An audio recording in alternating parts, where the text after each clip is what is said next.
Israel particularly, they are very fragile countries. The political leadership have got very little support. I mean, you might say the same actually now here in Britain, because we've got massive protests going on in London by the farmers, the care workers. They're all saying, you, the British government, are destroying us.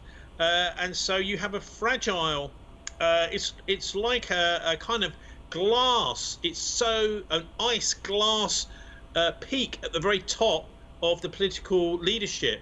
And just to sweep a few of those away. In fact, you know what? It is actually because, in fact, in Saudi Arabia, it is a monarchy.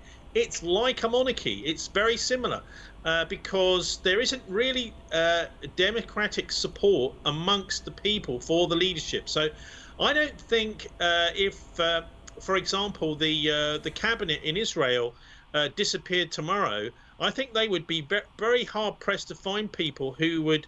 And the same here in Britain, but it's not the same with countries like Palestine. They are more democratic. So even though they might not be so be so easy for there to be democratic, the people they represent in places like Palestine, and I would say Iran too, and Russia.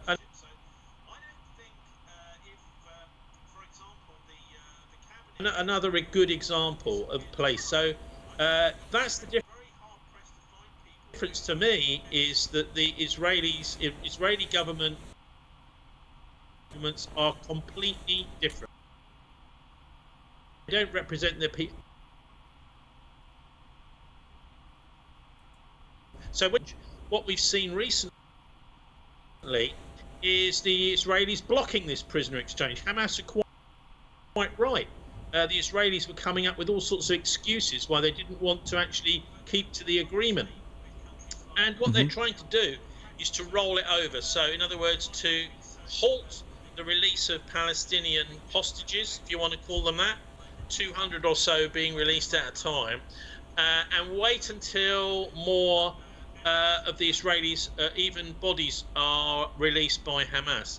And so what they've done is they've got an extra. They will try to get an extra load of hostages released in exchange for the Palestinians. So they're cheating all the way down the line. And the only way they can get away with this cheating is because we've got a lying mass media here in the West that's incredibly biased towards Israel. In fact, we saw a brilliant BBC film last week all about life in Gaza, a fantastic BBC film, censored by the BBC. And so that's what we're up against here in the West. We're not getting a fair reflection of what's going on in Gaza or Syria or indeed most of the Middle East, including Iran, at all. Move back to our correspondent in Ramallah, Naga Hamed. Nagad, are there any reports